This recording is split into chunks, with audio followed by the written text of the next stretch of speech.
जो अपन next concept देखेंगे वो देखेंगे यहाँ पे वेरिएबल्स का।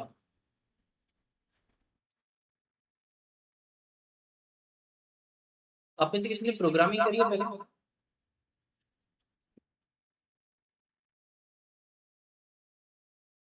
आप फैमिलियर हो वेरिएबल्स से? वेरिएबल्स अपन ने पावर बीआई में भी यूज करे थे।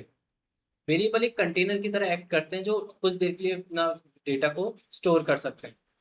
आप चाहो तो फ्यूचर में उनको चेंज कर सकते हो। एसक्यूएल में भी जब आप क्वेरी कर रहे होते हो तो आप वेरिएबल्स को इस्तेमाल कर सकते हो। वेरिएबल्स को बनाने का तरीका जो होता है वो थोड़ा सा डिफरेंट होता है। जैसे फॉर एग्जांपल अगर आप क्वेरी कर रहे हो जिसमें रीजन के नेम, जैसा अपन ने लिया था पिछले वाले में, उसको लेके देखते हैं कि रीजन के नेम जो है आप है ना खुद से लिख रहे हो, और आप खुद की जगह एक वेरिएबल को भी यहाँ पे इस्तेमाल कर सकते हो। वेरिएबल को इस्तेमाल करने के लिए आपको क्या यूज करना पड़ता है यहाँ पे? आपको पहले वेरिएबल को डिफाइन करना पड़ता है। और आप डिफाइन कैसे करते हो इसको? सेट कमांड से। आप सेट लिखते हो, यहाँ पे जो वेरिएबल के नेम है वो एट द रेट करके आते हैं। मतलब जब उनको आप बना रहे हो और उनको यूज कर रहे हो तो उनके जस्ट पहले एक एट द रेट लगाना पड़ता है। उससे इसको पता चलता है एसक्यूएल को कि एक वेरिएबल का नेम है। और फिर आप उसे असाइन कर देते हो, जो भी आप उसे असाइन कर रहे हो, कोई टेक्स्ट कर रहे हो, कोई नेम कर रहे हो, कोई डेट कर रहे हो। तो अपन यहाँ पे एक रीजन नेम करके एक वेरिएबल बनाते हैं जिसमें रीजन का नेम असाइन करते हैं। तो अपन ने जैसे सेट किया, उसका एक नेम दिया, नेमिंग कन्वेंशन वैसी रहेगी, और इसमें दे दिया अपन ने ईस्ट, एट द रेट करके बनाना पड़ेगा। ठीक है। तो यहाँ पे जो ये वाली कमांड है, ये क्या करेगी, एक रीजन नेम करके एक वेरिएबल बना देगी जिसको आप फर्दर कभी भी इस्तेमाल कर सकते हो। इसे आपने इसे रन कर दिया, तब आपके पास एक वेरिएबल आ जाएगा रीजन के नेम का। अब इसको फर्दर कभी भी आप इस्तेमाल करना हो, जैसे क्वेरी के बीच में इस्तेमाल करना हो, तो आप डायरेक्टली इसे यूज कर सकते हो। कैसे? जैसे अगर आप सिलेक्ट नेम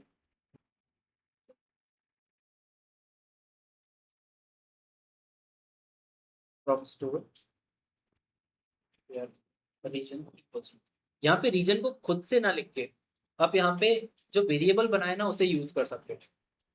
तो अपन ने रीजन नेम करके बनाते हैं, और इसे अपन रन करके देखें तो आप देखोगे अपन ने ईस्ट वेरिएबल में स्टोर कर चुके थे, इसलिए यहाँ पे किसका डेटा मिला अपने को? फिर ईस्ट डेटा का। अपन ने एज अ डायरेक्ट वैल्यू को ना इस्तेमाल करके वेरिएबल इस्तेमाल कर लिया।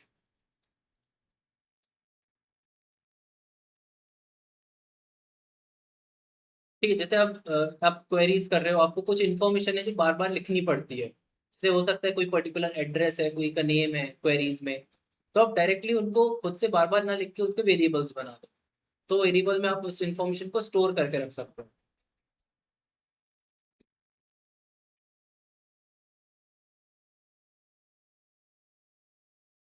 और जब भी इन्हें बनाना रहे तो सेट करके, और इनके नेम के आगे हमेशा एट द रेट आता है।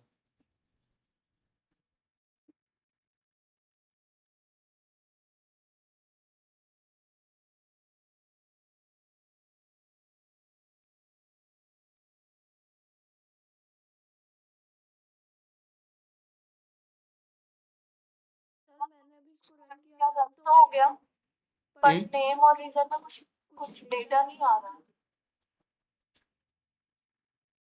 रीजन की जो ऊपर बनाए आपने उनकी स्पेलिंग सही है, और जो स्टोर किया है वो गलत स्पेलिंग तो नहीं है, या फिर ईस्ट की जगह अपन ने ईस्ट को हटा दिया और डेटा पिछली बार? हाँ सर, हाँ। ईस्ट की जगह नहीं तो वेस्ट करके देखो, या फिर कुछ और, क्योंकि वो डेटा नहीं आ रहा है इसका मतलब उसे मैच नहीं हुआ वो ईस्ट से।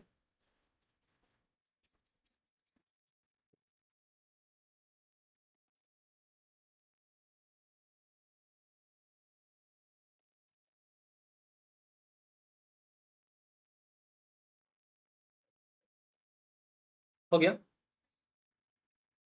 क्या दिक्कत है? ओके, वो शायद इस डेटाबेस में होगा। कौन से डेटाबेस का नाम है? ठीक है, नहीं तो वेस्ट से मैच करके देखो उसे ऊपर। अपन वेस्ट लिखते हैं, और नीचे क्वेरी रन कर दो, तो वो वेस्ट से बेसिकली कर रहा है, वेस्ट से कर रहा है वो। तो बेसिकली आप अपन ने ना डेटाबेस को अपडेट कुछ कुछ करा है ना, तो हो सकता है ईस्ट अपन ने हटा दिया हो, डिलीट कर दिया हो, या उससे कुछ अपडेट कर दिया हो। हाँ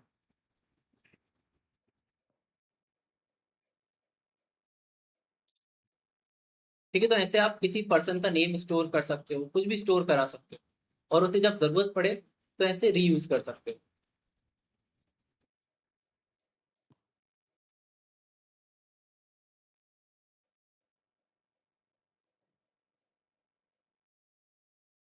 ठीक है, अब अपन एक नेक्स्ट देखते हैं फंक्शंस को। ये फंक्शंस क्या होते हैं?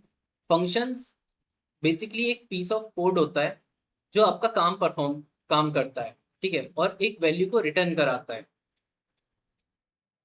फंक्शंस जो हैं, फंक्शंस अपन जैसे इस्तेमाल करते आ रहे हैं एवरेज। अब एवरेज जो है उसको उसका काम पता है कि वो जो डेटा लेगा आपसे और उसका एवरेज कैलकुलेट करके आपको रिटर्न दे देता है, ठीक है।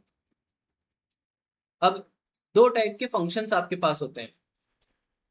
आपके पास एक यूजर डिफाइंड फंक्शन होते हैं और एक इनबिल्ट फंक्शन होते हैं। इनबिल्ट फंक्शन जो आप अभी तक के यूज करते आ रहे हो, ठीक है, आपको कुछ भी काम कराना होता है, आपको जैसे टोटल कराना होता है, सम फंक्शन को यूज करते हो, ठीक है। वैसे ही फंक्शन आप खुद के लिए बना सकते हो, कि जैसे आपको कोई पर्टिकुलर कैलकुलेशन बार बार करनी होती है, तो उसको सेव कर सकते हो आप फंक्शंस की तरह बना के। जैसे फॉर एग्जांपल, आप हमेशा एक कैलकुलेशन क्वेरीज में करते हो, वो है प्रॉफिट मार्जिन निकालने का। तो प्रॉफिट मार्जिन का निकालने का कैलकुलेशन बहुत सिंपल है, कि जो प्रॉफिट हुआ है उसे डिवाइड कर दो रेवेन्यू से और इनटू कर दो 100 से, तो प्रॉफिट मार्जिन निकल जाता है। इसका मतलब अगर आप सिलेक्ट कर रहे हो, इससे नेम किया और प्रॉफिट मार्जिन लेना है, तो अपन ने यहाँ पे profit divided by sales into 100 कर दिया फ्रॉम स्टोर, तो आपको ये वैल्यू मिल गई। अब ये वैल्यू को लाने के लिए आपको हमेशा ये फॉर्मूला लिखना पड़ेगा,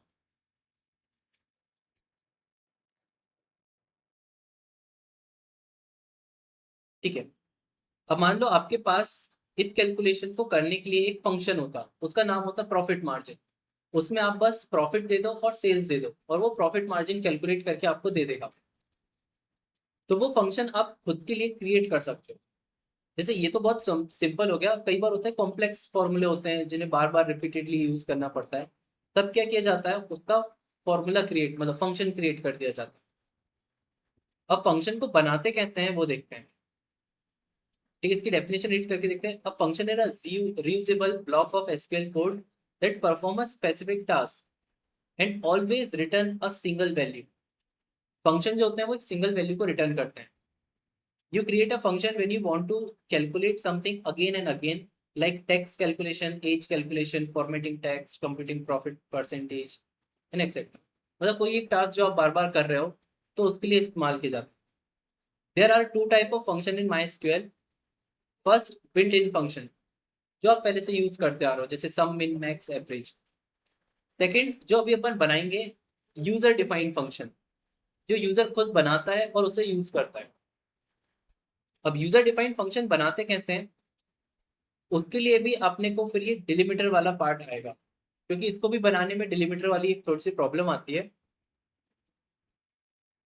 फंक्शन की बॉडी कैसे बनाते हैं अपन, जैसे यहाँ पे अपन ने बनाया क्रिएट फंक्शन, तो ये वाली लाइन बताएगी कि आप फंक्शन को बना रहे हो। हर एक फंक्शन का एक नेम होगा जो उसे इस्तेमाल करते वक्त अपन यूज करेंगे। फंक्शन जो होते हैं ना, उनको वर्क करने के लिए कुछ देना पड़ता है, जैसे उसे प्रॉफिट भी देना पड़ेगा, सेल्स भी देना पड़ेगा। तो उनको रिसीव करने के लिए आप यहाँ पे बनाते हो इन वेरिएबल्स को। ये वेरिएबल्स जो रिसीव करने के लिए आते हैं, इनको पैरामीटर्स कहते हैं बेसिकली प्रोग्रामिंग। जैसे प्रॉफिट परसेंटेज कैलकुलेट करते वक्त अपन ने उसे सेल्स दे दिया, और सेल्स का डेटा टाइप बताया कि सेल्स आप किस तरीके से यूज करना चाह रहे हो। प्रॉफिट, तो प्रॉफिट की पोजीशन में प्रॉफिट का डेटा टाइप क्या हो, तो अपन इसको इतना करते हैं। सबसे पहले अपन ये प्रॉफिट मार्जिन वाले को बनाने के लिए डिलीमीटर को रीसेट कर देते हैं कुछ और में, इसको जैसे मैंने @ पे कर दिया, तो अब डिलिमिटर चेंज हो गया। अब अपन फंक्शन की बॉडी लिख सकते हैं। पहली लाइन जो होगी वो सिर्फ फंक्शन के नाम को और वो किस टाइप का डेटा को रिसीव कर रहा है वो बताने की होगी। तो अपन ने उसकी लाइन लिखी कि क्रिएट फंक्शन। फंक्शन का नाम दे दिया अपन ने, मान लो प्रॉफिट मार्जिन।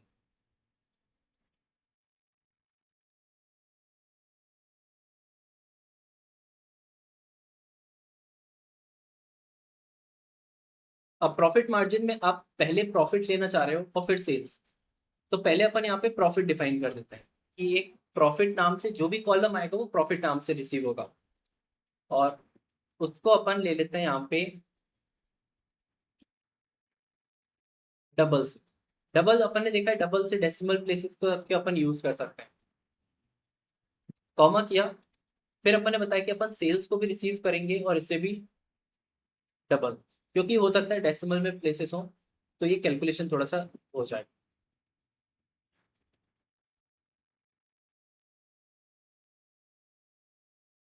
ठीक है। जो फंक्शंस होते हैं वो हमेशा कुछ रिटर्न करते हैं। अपना फंक्शन क्या कर रहा है, अपना फंक्शन सेल्स लेता है, प्रॉफिट लेता है आपसे, और प्रॉफिट मार्जिन को रिटर्न करेगा। तो वो जो चीज रिटर्न कर रहा होता है ना, उसका भी एक डेटा टाइप आपको शुरुआत में ही बताना पड़ता है कि आप जो चीज रिटर्न करवा रहे हो वो भी हो सकता है डेसिमल्स में ही है। तो आप यहाँ पे बता रहे हो कि रिटर्न, आप इधर पे इंटीजर लिख दोगे तो रिटर्न वैल्यू फिर इंटीजर में मिल जाएगी। तो अपन उसे रिटर्न्स करते हैं और यहाँ पे डबल लिख देते हैं क्योंकि अपन डबल में रिटर्न करवा रहे हैं उससे। तो अपन एक नीचे वाली लाइन पे आए और रिटर्न्स, ठीक है, वो रिटर्न नहीं है, वो रिटर्न्स है।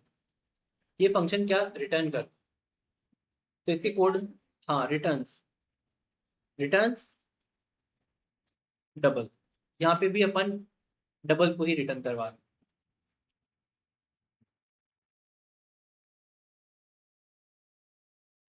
अब यहाँ पे एक कीवर्ड आता है डिटर्मिनिस्टिक।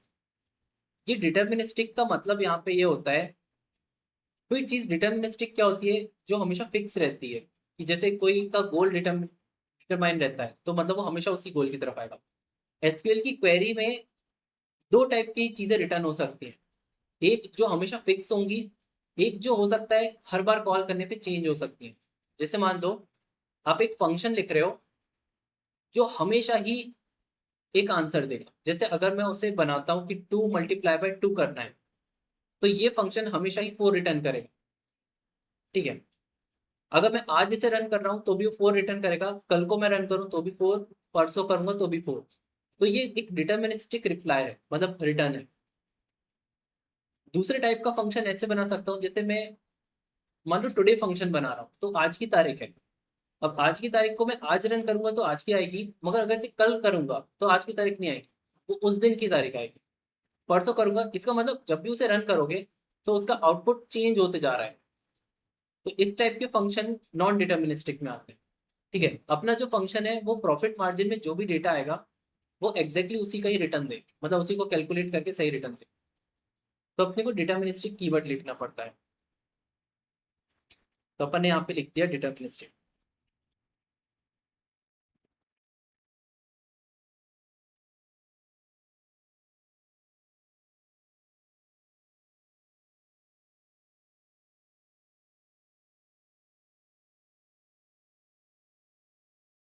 लिख दिया है वाला।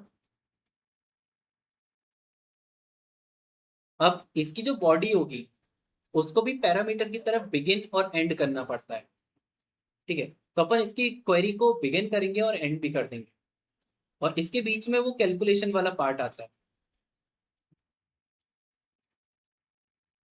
ठीक है। तो अपन ने यहाँ पे बिगिन किया और थोड़ा सा आगे आके वेरी। अब बेसिकली चाहो तो डायरेक्टली भी कैलकुलेशन कर सकते हो, मगर यूजुअली वेरिएबल्स के साथ किया जाता है। जैसे कि अपन जो चीज रिटर्न करवाना चाहते हैं तो उसका एक वेरिएबल बना देंगे। अब जब आप किसी फंक्शन या किसी प्रोसीजर के अंदर वेरिएबल बना रहे होते हो तो वेरिएबल बनाने की प्रोसेस थोड़ी सी डिफरेंट हो जाती है। इसमें ये 2 लाइन में काम होता है। पहला वेरिएबल को डिक्लेयर करना और फिर वेरिएबल को इस्तेमाल करना। यूजुअली इनके बाहर आप करते हो तो वेरिएबल बनाना थोड़ा आसान है।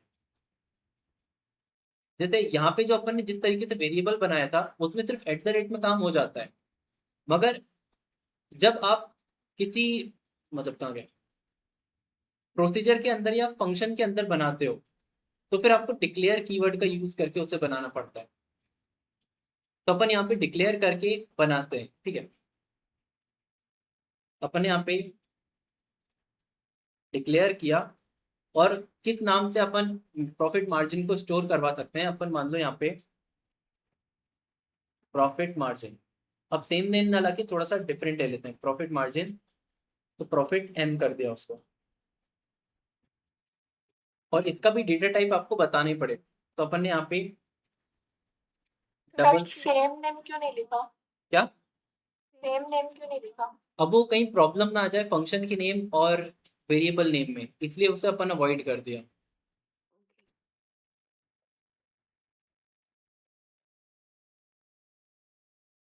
फिर अपन इसकी वैल्यू को सेट कर देते हैं कि जैसे अपना जो मेन फॉर्मूला है वो क्या होगा, तो सेट, और जो अपन ने ऊपर वेरिएबल बनाया उसमें इक्वल करके वो वैल्यू को बना देंगे, वो फॉर्मूला लिख देंगे। तो अपन ने यहाँ पे सेट किया, प्रॉफिट एम करके बनाया, तो अपन ने लिखा profit underscore M equals to, अपन ने ऊपर रिसीव कर चुके हैं प्रॉफिट को, तो अपन यहाँ पे लिख देंगे profit divided by sales into 100।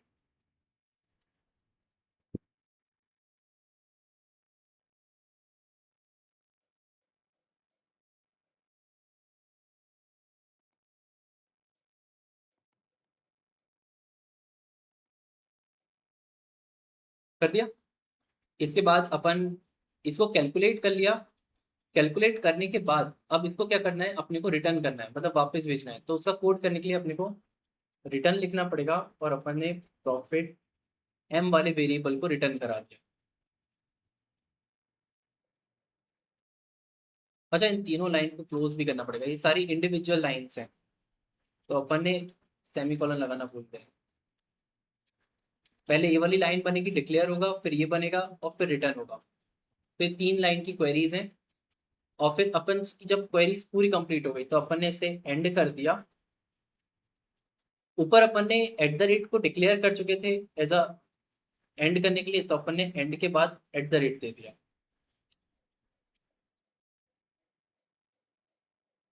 ताकि अपनी क्वेरी अब एंड हो गई कि अपना जो फंक्शन की बॉडी है वो यहाँ से यहाँ तक है, ना कि यहाँ से पहले ही इस पे एंड हो जाए।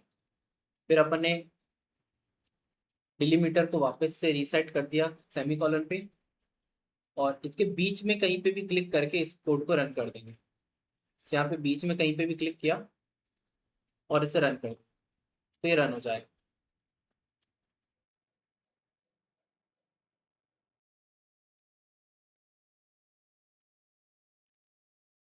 हम्म।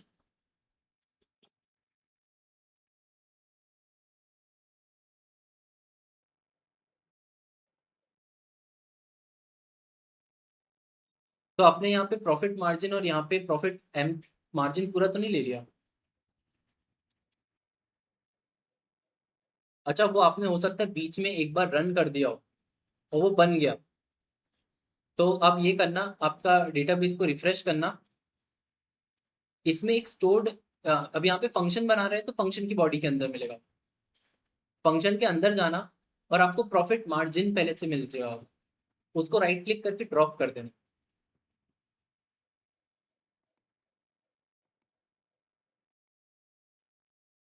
कर दिया। अब इसको पूरी बॉडी लिखने के बाद अब फिर से रन कर देना, तो वो बन जाएगा। हो गया? सबका हो गया? क्या एरर आ रहा है?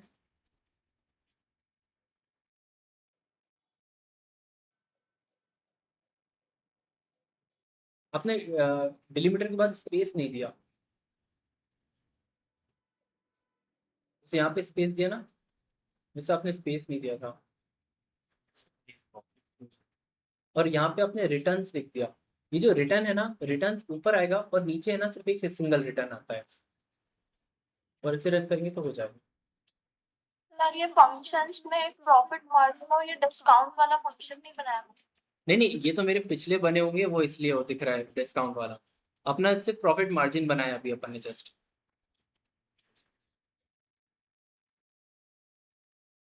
अब अपना फंक्शन जो है अपन ने डिफाइन कर दिया, उसका फॉर्मूला वगैरह सब कुछ। तो फिर अपने को करना क्या है, अब इसको इस्तेमाल करना है। इस्तेमाल बिल्कुल वैसे ही करना है जैसे नॉर्मल सम मिन मैक्स होगा। तो अपन ने रीजन पे इसको इस्तेमाल करके देखते हैं। तो सिलेक्ट किया अपन ने, मान लो सेल्स कर दिया, प्रॉफिट कर दिया, और अब प्रॉफिट मार्जिन चाहिए था। तो अपन ने इस फंक्शन को कॉल किया प्रॉफिट अंडरस्कोर मार्जिन। अपन ने इसे बनाया ऐसा है कि पहले प्रॉफिट देना होता है, फिर सेल्स देना होता है। इसको प्रॉफिट वाला कॉलम दिया और सेल्स वाला कॉलम देके रन कर, मतलब इसको बता दिया फ्रॉम स्टोर टेबल, और अब इसे रन करते हैं। तो अब देखोगे आपने इसका पूरा खुद से ना फॉर्मूला लिखा, और ये इसने ऑटोमेटिकली कैलकुलेट कर दिया।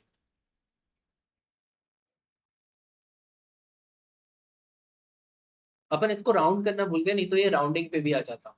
जैसे फॉर एग्जांपल अभी के लिए मैं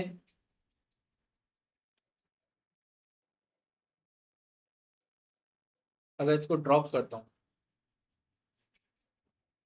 तो ड्रॉप फंक्शन कर दिया अभी, और ऊपर जाके कोड में थोड़ा सा और चेंज कर दिया कि इसको प्रॉफिट वाले को अपन राउंड फंक्शन के अंदर पास करते, और कॉमा टू टू कर देते हैं, और फिर से इसे रन करके सेव कर दिया, और अब क्वेरी को रन करते तो अपने को राउंडिंग भी मिल जाती है।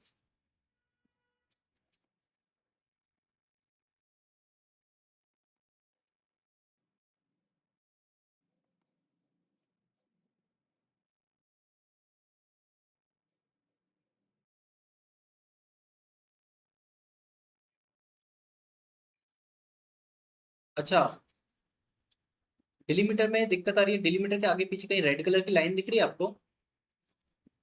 और कैसे लेकर डिलीमीटर के बाद स्पेस लगाया है वगैरह? और डिलीमीटर को अपन ने ऊपर एट द रेट करके बनाया था, और नीचे आके वापस चेंज करने वाली लाइन लिख दी थी आपने। अच्छा, वो डिलीमीटर के बाद स्पेस है। डिलीमीटर एक कीवर्ड है, उसके बाद अपन बताते हैं। तो उन दोनों के बीच में स्पेस होगा, नहीं तो वो कंफ्यूज हो जाते हैं कि डिलीमीटर एट द रेट क्या है, इसलिए।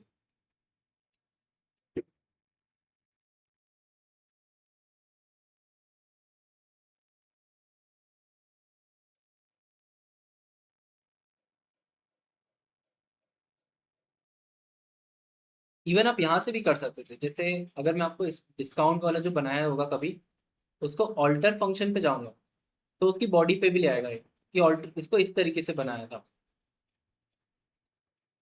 कि इसमें दो चीजें ली थी। जैसे डिस्काउंट में इसको बनाते वक्त कि फंक्शन में डिस्काउंट नाम लिया था, सेल्स डबल लिया, और इसको इंटरेस्ट रेट भी दे दिया था कि आप सेल्स का कुछ इंटरेस्ट रेट पे डिस्काउंट लेना चाह रहे हो। डिटर्मिनिस्टिक था कि जितना डिस्काउंट देंगे उतना हमेशा वैसे ही रिटर्न दे। ए करके एक डबल करके एक वेरिएबल बनाया ताकि उसे रिटर्न।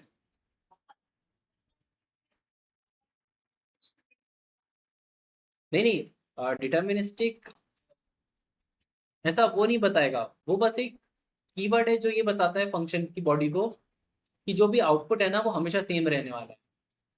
हाँ,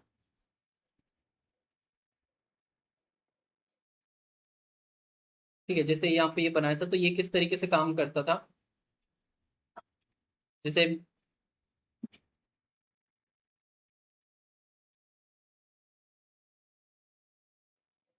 इसको बनाते वक्त, जैसे सेल्स के मेरे को 18% को डिस्काउंट देना था, तो मैं सेल्स इंटू 18% खुद से लिखता। मगर मैं यहाँ पे डिस्काउंट फंक्शन को कॉल करके सेल्स कॉलम, और उसे दे सकता हूँ कि मेरे को 12% का डिस्काउंट देना। ठीक है, फ्रॉम स्टोर। तो वो उसने 12% का डिस्काउंट कैलकुलेट करके रिटर्न करा। तो इस तरीके से आप रीयूज कर सकते हो अपने फॉर्मूलेस को।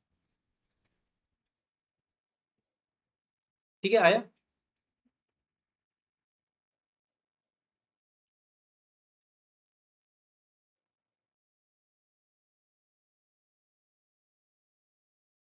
ये डिस्काउंट आपके उसमें नहीं होगा,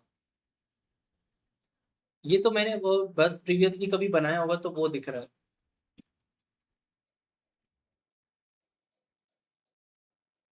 अब एक लास्ट कॉन्सेप्ट और, अभी लास्ट कॉन्सेप्ट अपन देखते हैं यहाँ पे ट्रिगर का। एक ट्रिगर क्या होता है? ट्रिगर का बेसिकली मतलब क्या होता है, जैसे कि आपने गन के ट्रिगर सुने होंगे कि जैसे ट्रिगर करा और फिर वो फायर हुआ, ठीक है। जैसे आपके सामने कोई बच्चा बहुत देर से मस्ती कर रहा है और मान लो आपको गुस्सा आ रहा है, उसने जैसे ही आपको आके पंच किया, आपको गुस्सा और तेज आ रहा है, तो उसका पंच बेसिकली एज अ ट्रिगर काम कर रहा है आपके एंगर के लिए। तो ट्रिगर करना मतलब कोई चीज, कोई आने वाले एक्शन को चालू करना, मतलब स्टार्ट करना, मतलब कोई एक्शन हुआ जिसके कारण ट्रिगर हुआ दूसरा एक्शन, तो उसको यहाँ पे ट्रिगर कहते हैं। मगर माई एसक्यूएल में ट्रिगर का काम क्या होगा, ये ऐसा रहता है जैसे मान लो एज अ शॉप पे आप काम कर रहे हो और शॉप के हर एक ट्रांजेक्शन को आप एसक्यूएल क्वेरी में रिकॉर्ड कर रहे हो। शॉप के दो टेबल्स हैं आपके पास, एक है ऑर्डर टेबल, जब भी कोई कुछ ऑर्डर कर रहा होता है तो आप उसमें रिकॉर्ड करते हो, और एक और टेबल आप मेंटेन कर रहे हो स्टॉक का। अब मान लो आपके पास 10 एप्पल रखे हैं, ठीक है। एक कस्टमर आया, उसने 2 एप्पल परचेज कर लिए, तो आपने उसकी क्वेरी कर दी इंसर्ट वाली कि कस्टमर का नेम था, उसने 2 परचेज करे। मगर जैसे ही आपने उसको परचेज कर लिए, आपके पास एक टेबल था स्टॉक वाला। अब स्टॉक में 10 एप्पल थे तो अब 2 कम हो गए, मगर अभी भी स्टॉक वाले टेबल में 10 ही दिखा रहा है। तो जैसे ही आपने कुछ सेल किया ना, आपको तुरंत एक और क्वेरी करनी पड़ेगी कि स्टॉक वाले टेबल को अपडेट कर दो, ताकि वो स्टॉक 10 से वापस 2 कम हो जाए, 8 हो जाए। इसका मतलब जैसे ही कोई ट्रांजेक्शन होगा, एक ट्रिगर मतलब कि ऑटोमेटिकली आपको दूसरी क्वेरी भी रन करनी पड़ेगी। जैसे एक लाइब्रेरियन है, उसका भी ऐसे ही होता है। लॉग्स होते हैं जो, लॉग में जैसे कोई चीज आ रही है तो लॉग आ जाए, डिलीट हो रही है तो डिलीट हो कर हो जाए। तो लॉग्स करने के लिए इन सब के लिए ना एक ट्रिगर की जरूरत पड़ती है कि आप बार बार मैनुअली तो नहीं कर सकते हो क्वेरीज को। तो आप क्या करते हो, इस क्वेरी को ऑटोमेट कर देते हो। ऑटोमेट कैसे करते हो, एक स्ट्रक्चर बना देते हो ट्रिगर का। ट्रिगर को आप बता देते हो कि देखो जैसे ही कोई परचेज करेगा तो फिर ये ट्रिगर हो जाए, और ट्रिगर होते से ही एक क्वेरी अपडेट हो जाए जो इस टेबल को अपडेट कर दे, ठीक है। ये ट्रिगर किसी ना किसी एक्शन पे ही काम करते हैं, मतलब कोई चीज कोई एक्शन होगा तभी ट्रिगर होगी। तो आप इसको पढ़ सकते हो, trigger is a special type of stored program that run automatically when a specific event happen on a table. मतलब किसी टेबल से रिलेटेड होगा, जैसे इनवॉइस वाला टेबल हो सकता है, ऑर्डर वाला टेबल हो सकता है, एम्प्लॉय टेबल हो सकता है, उसके साथ अटैच होके बनता है। और उस टेबल में 3 टाइप के एक्शन होंगे तब ये ट्रिगर हो सकता है। पहला एक्शन है जैसे इंसर्ट या अपडेट या डिलीट। सिलेक्ट वगैरह पे काम नहीं होता, मगर जब कुछ चेंज हो रहा होता है ना तभी काम करता है। ट्रिगर जो है 2 टाइमिंग पे बन सकते हैं। या तो क्वेरी, जैसे आपने अभी क्वेरी लिखी कि कोई ऑर्डर हुआ है तो सेल करना है, और उसको सर्वर पे सेंड कर दी, तो सर्वर पे वो क्वेरी गई, अब सर्वर उसे एग्जीक्यूट करेगा। उसके पहले एक क्वेरी रन करना चाहते हो या उसके बाद एक रन करना चाहते हो? तो 2 तरह की टाइमिंग है, अब तो क्वेरी रन करने के पहले और रन करने के बाद में, ठीक है।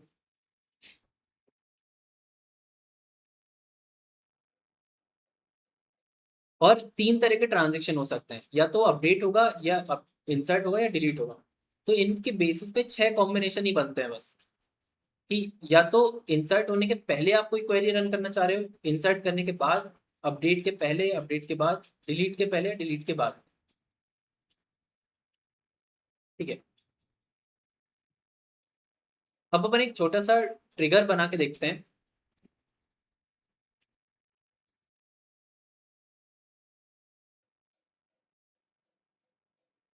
इसको कैसे बना लेते हैं, जैसे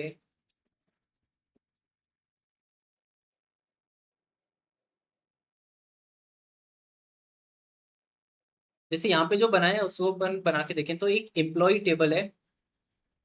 उस एम्प्लॉय टेबल में क्या होता है ना, जैसे जब भी आप टेबल बना रहे होते हो, अब मान लो ये टेबल है और अपन एक क्वेरी बना के देखते हैं जिसमें जब भी इस टेबल में कोई अपडेट होगा, जैसे मान लो यहाँ पे दो, एक रवि था और एक कुणाल था, और रवि की सैलरी थी 50K और इसकी थी 70K। ठीक है, अगर मान लो मैंने इस टेबल को अपडेट कर दिया, अपडेट कर दी, रवि की सैलरी को इंक्रीज करके क्या कर दिया, 80,000 कर दिया, तो अपडेट करने के बाद जो आपको टेबल दिखेगा वो 80,000 का दिखेगा। मगर अगर आपको कभी पता करना रहा कि पहले रवि की सैलरी कितनी थी, तो उसका कोई चांस ही नहीं है, क्योंकि अपडेट हो गई, वो पिछली वाली वैल्यू लॉस हो गई। तो आप क्या करना चाह रहे हो, एक रिकॉर्ड करने का, ट्रांजेक्शन का एक टेबल बनाना चाह रहे हो कि कब कौन सा अपडेट हुआ था इस। ठीक है, तो आप इसकी डेट रखना चाह रहे हो कि किस तारीख में मैंने चेंजेस करे या किस तारीख को इसकी सैलरी अपडेट हुई, उस एम्प्लॉय का नेम आ जाए और उसकी प्रीवियस सैलरी कितनी थी और करंट सैलरी जो अभी अपडेट करी वो कितनी थी। ठीक है, मैंने फिर कुणाल की सैलरी को अपडेट कर दिया, तो मेरे को इस टेबल को खुद से ना करके ट्रिगर के थ्रू करवाना। तो अपन ये करके देखते हैं, दो टेबल का इस्तेमाल करेंगे, एक ईएमपी और एक है यहाँ पे सैलरी लॉग, सैलरी लॉग। ठीक है, अब अपने को पहले इस क्वेरी को करने के पहले इन दोनों का स्ट्रक्चर बनाना पड़ेगा। तो अपन क्विकली क्या करते हैं, इसका एक स्ट्रक्चर बना देते हैं और इसका भी एक स्ट्रक्चर बना देते हैं, और इसमें एक दो रिकॉर्ड भी एंटर कर देते हैं। तो यहाँ पे आपके वो प्रीवियस वाले कोड यूज करने पड़ेंगे, तो कुछ भूले भूले हो तो फिर सब याद हो जाए। जैसे अपन ने क्रिएट टेबल, अब ईएमपी पहले से अपने पास है, तो हाँ ये कर सकते हो, EMP2 ले सकते हो। EMP2 ब्रैकेट ओपन, नेम वैर होगा 30 से, और इसकी सैलरी ले लेते हैं इंटीजर।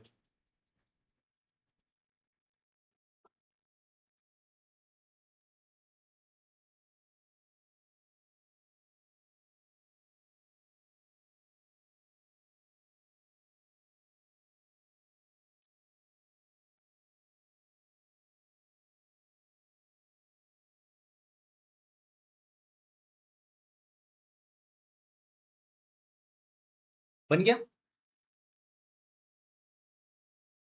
अब इसमें दो रिकॉर्ड भी एंटर कर देते हैं, रवि और कुणाल के।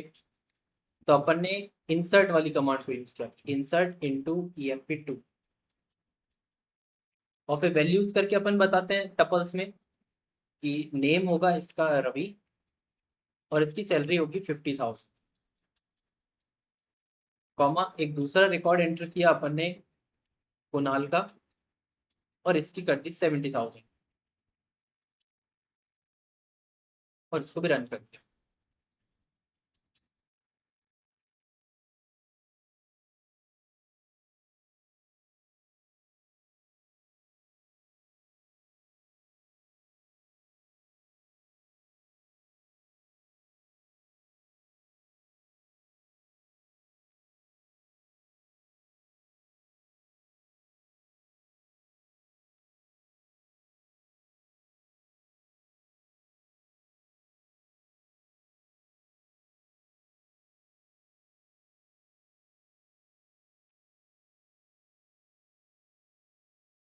बन गया, इतना कर लिया। यस। अब एक दूसरा स्ट्रक्चर और बनाना है सैलरी लॉग का। तो क्रिएट टेबल सैलरी लॉग, इसमें अपन क्या क्या स्टोर करने वाले हैं वो देखते हैं। पहले अपने को एक डेट करना है कि कौन सी तारीख में वो हुआ था, डेट या फिर टाइम दोनों ही ले लेते हैं अपन, कि किस तारीख में कौन से समय में अपन ने अपडेट किया था। तो अपन ने लिखा अपडेट टाइम करके वेरिएबल बनाया, जिससे डेट टाइम वाला डेटा टाइप दे दिया, तो डेट और टाइम दोनों ही स्टोर करेगा वो। इसे ये नेम दे दिया एम्प्लॉय का, वेर कैर 30 से,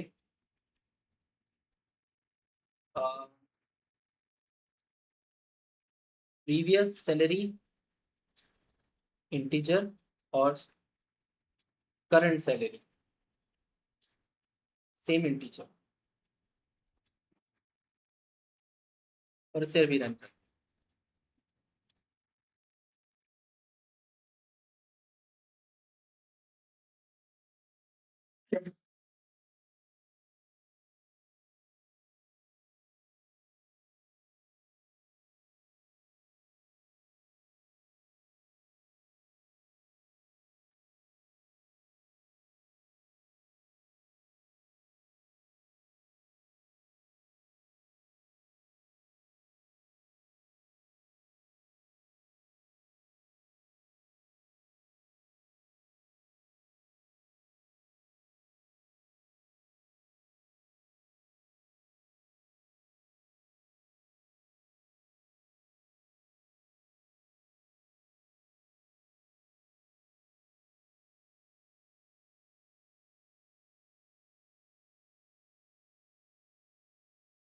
हो गया इतना?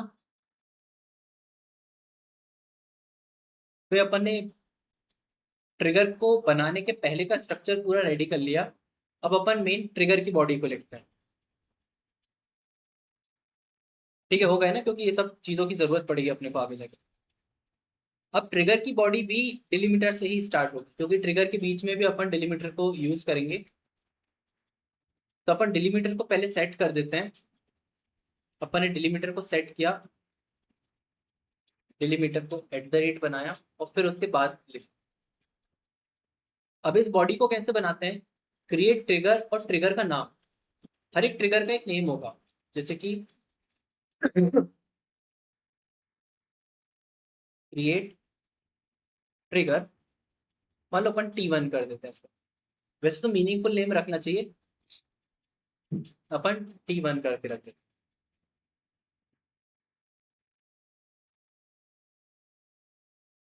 ठीक है, आ गया। अब ये कब बनाना है और कौन से टेबल के साथ इसको जोड़ना है, वो बात अपन यहाँ पे अब सेकंड और थर्ड लाइन पे बताएंगे। अब इसको वर्क कब कराना है वो अपन यहाँ पे बताएंगे। तो अपन ने जो 6 कॉम्बिनेशन देखे थे ना, वो यहाँ पे इस्तेमाल होता है, जैसे बिफोर डिलीट, आफ्टर अपडेट, इस टाइप से। तो बेसिकली जब कोई रिकॉर्ड अपडेट हो गया, मतलब होने के बाद अपन बना रहे हैं कि अपन ने सिंपल सैलरी को अपडेट कर दिया, उसके बाद बन रहा है, इसलिए ये होगा आफ्टर, और वो है अपडेट। तो अपन अपनी क्वेरी में लिखते हैं आफ्टर अपडेट काम करेगा। मगर आफ्टर अपडेट कौन से टेबल में, कौन से टेबल के साथ इसको अटैच करना है? तो इसको अटैच करना है अपने को एम्प्लॉय टेबल से। तो अपन ने ऑन बताया EMP2, क्योंकि इस टेबल के साथ उसे अटैच करना है।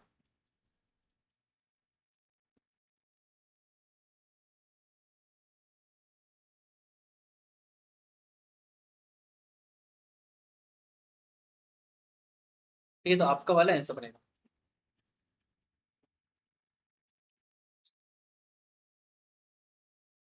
अब एक लाइन जो थोड़ी इंपॉर्टेंट रहती है यहाँ पे, ये है फॉर ईच रो। अब ये फॉर ईच रो का मतलब क्या होता है? अपन अपडेट करते टाइम एक साथ एक से ज्यादा ट्रांजेक्शन अपडेट कर सकते हैं। डिलीट करते टाइम भी एक से ज्यादा रोज एक साथ डिलीट हो सकती है। तो आप ट्रिगर को कैसा बनाना चाह रहे हो? मान लो आप 4 रिकॉर्ड को डिलीट करते हो, तो आपको हर एक 4 रिकॉर्ड का डेटा चाहिए कि 4 रिकॉर्ड कौन कौन से डिलीट हुए, या फिर सिर्फ इतनी इंफॉर्मेशन चाहिए कि इस तारीख में कुछ डिलीट किया था आपने। तो आपको 4 के बदले सिर्फ एक ही रिकॉर्ड चाहिए, या 4 के बदले 4 रिकॉर्ड चाहिए इंटर? बेसिकली जैसे अपन ने रवि और कुणाल दोनों को एक साथ अपडेट कर दिया, तो रवि का भी डेटा आना चाहिए और कुणाल का भी। तो फिर हर एक रो के लिए 4। तो अपन यहाँ पे फॉर ईच रो लिख देंगे। तो अपन ने लिख दिया यहाँ पे फॉर ईच रो। इसको पास ही नहीं करेंगे फिर। मगर फॉर ईच रो को पास करने का मतलब ही ये होता है कि आप हर एक लाइन के लिए उसे रन कराओ। फिर इसकी बॉडी भी बिगिन और एंड से चालू होती है। तो अपन उसे बिगिन करते हैं,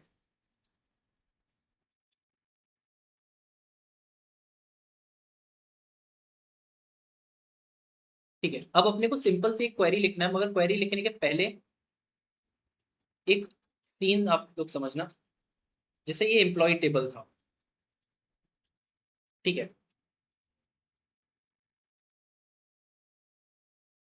इसकी प्रीवियस सैलरी कितनी थी? इस पर्सन की प्रीवियस सैलरी अपन ने 50K रखी थी। अपडेट होने के बाद वो 80K हो गई। अब जब अपन ट्रिगर बना रहे होते हैं तो अपने को कई बार होता है कि उसका प्रीवियस डेटा भी चाहिए होता है और करंट डेटा भी। तो प्रीवियस डेटा होता है ओल्ड और ये होता है न्यू। तो अगर मेरे को एग्जैक्टली ये डेटा चाहिए 50,000, क्योंकि अपडेट होने के बाद 50,000 भी है और वहां पे 80,000 भी है, तो अपन को इस वैल्यू को अगर 50,000 चाहिए तो अपन चाहिए रहेगा ओल्ड डॉट और इसका नाम क्या है, सैलरी। सैलरी, तो इसके अंदर मिलेगा आपको 50K। और अगर 80K चाहिए तो अब मेरे को न्यू डॉट सैलरी लिखना पड़ेगा, उसके अंदर मेरे को 80K की इंफॉर्मेशन मिलेगी। जब अपन डेटा को इंसर्ट कर रहे होंगे ना तो इस तरीके से इस्तेमाल किया जाता है। अब अपन इसे अपडेट करेंगे तो अपन ने किया इंसर्ट इनटू सैलरी लॉग। ये जो टेबल बनाया था ना उसमें अपन इंसर्ट करेंगे, और वैल्यूज कौन कौन सी रहेंगी वो मेन रहता है। पहली वैल्यू थी डेट और टाइम की। अब बेसिकली जिस समय उसकी सैलरी अपडेट होगी उस समय का चाहिए। अब उस समय अपन तो क्वेरी लिखने बैठेंगे नहीं, टाइम और ये उस समय का एग्जैक्ट समय लाने के लिए अपने पास एक फंक्शन अभी अपन ने देखा था कुछ टाइम पहले, नाउ। तो जब नाउ रन करेगा तो उस समय का डेट और टाइम वहां पे अपने आप चले जाएगा। दूसरा एम्प्लॉय का नेम। अब एम्प्लॉय का नेम दोनों से ले सकते हो, ओल्ड से ले सकते हो, न्यू से ले सकते हो। अपन इसे ओल्ड से ले लेते हैं तो ओल्ड डॉट नेम। ये तरीका होता है कि जब कोई टेबल अपडेट हो रहा है तो वो दोनों इन्फॉर्मेशन उसके पास है, पुरानी भी और नई भी। उसकी सैलरी पुरानी वाली प्रीवियस सैलरी में ओल्ड डॉट सैलरी चले जाए, और जो न्यू सैलरी वाला कॉलम बना है उसमें क्या जाना चाहिए, उसकी न्यू सैलरी। ठीक है, और ब्रैकेट क्लोज करके सेमीकोलन से अपन ने एंड कर दिया इसे। और यहाँ पे स्टेटमेंट को एंड करके एट द रेट दे दिया।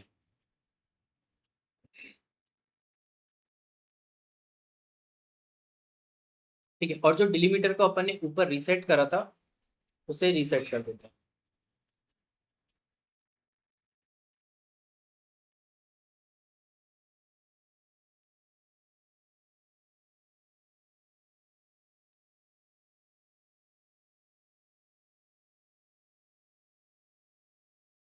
अच्छा, यहाँ पे ये ऊपर नहीं करना था।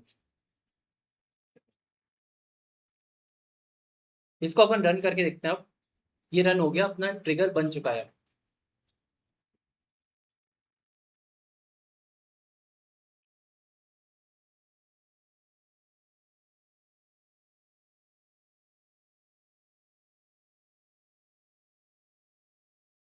क्या हो गया, एरर आ रहा है। वो ये वाला ब्रैकेट मैंने ऊपर गलती से कर दिया था, इसको तो नहीं लिख दिया आपने? हटा दिया ना? वो क्रिएट टेबल वाला याद रख के कर दिया था। अच्छा दिखा ना कोड को, ऐसे टर्न कर दो बस। अच्छा, आपने है ना, एक सेकंड।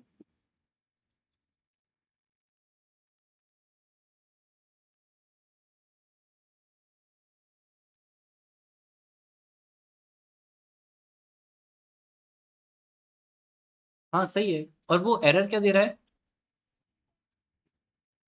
सिंटेक्स एरर आ रहा है। नहीं नहीं, रिफ्रेश करने की जरूरत नहीं है।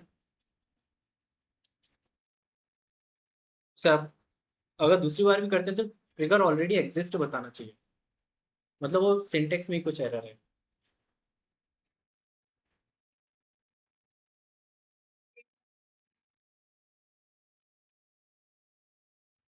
अच्छा, कहीं ऐसा तो नहीं कि आपने उन दोनों टेबल को जब बनाते टाइम सेव नहीं करा हो, मतलब उन्हें रन नहीं किया हो।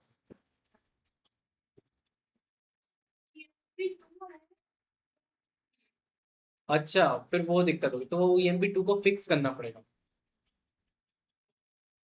ठीक है, अभी के लिए इसको कर देते हैं अपन, आप देख लो फिर उसे फिक्स कर लो। अब अपन है ना एक अपडेट करके देखते हैं, और अपन एमपी EMP लॉग में तो मतलब सैलरी लॉग में कुछ भी नहीं करेंगे, बस EMP टेबल को अपडेट करेंगे। तो अपन ने किया update EMP2 set salary equals 80,000। अब वेयर लिखना जरूरी है क्योंकि वेयर अपन सिर्फ रवि की कर रहे हैं, नहीं तो वो सबकी कर देगा। तो मैंने वेयर लिखा नेम इक्वल्स रवि,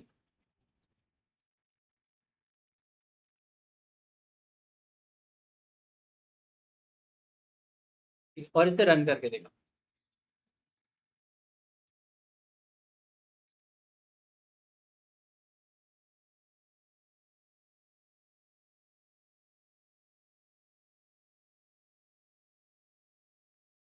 अच्छा,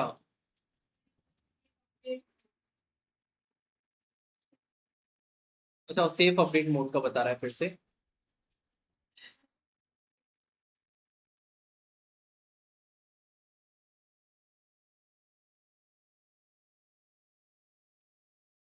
मिल गया। हाँ, उसे 0 पे करना होता है।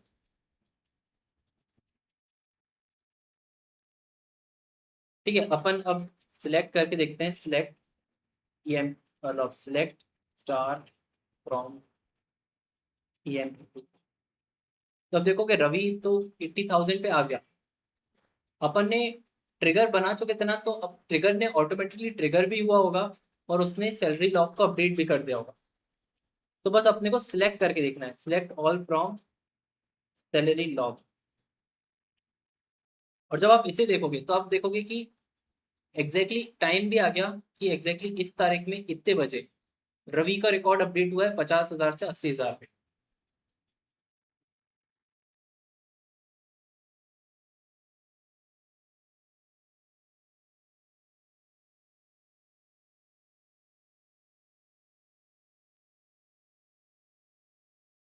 हो गया था फिक्स, वो कर दिया आपने।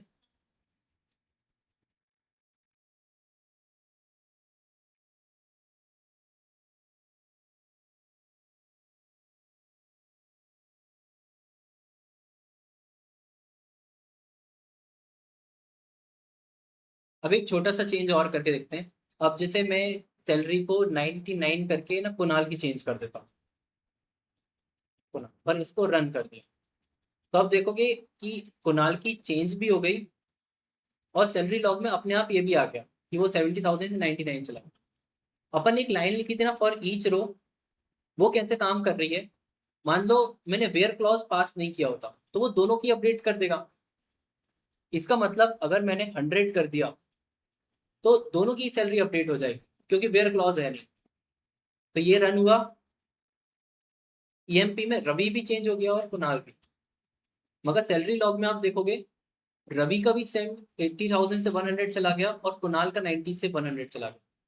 तो ऐसे रिकॉर्ड का डेटा बैकअप बनाना, और लॉग्स लिखना, या फिर चीज़ों को अपडेट करवाना, डिलीट करवाना, तो ये सब काम पे ट्रिगर बहुत काम आता है। ठीक है, हर एक का अपने पास टाइम भी आता गया।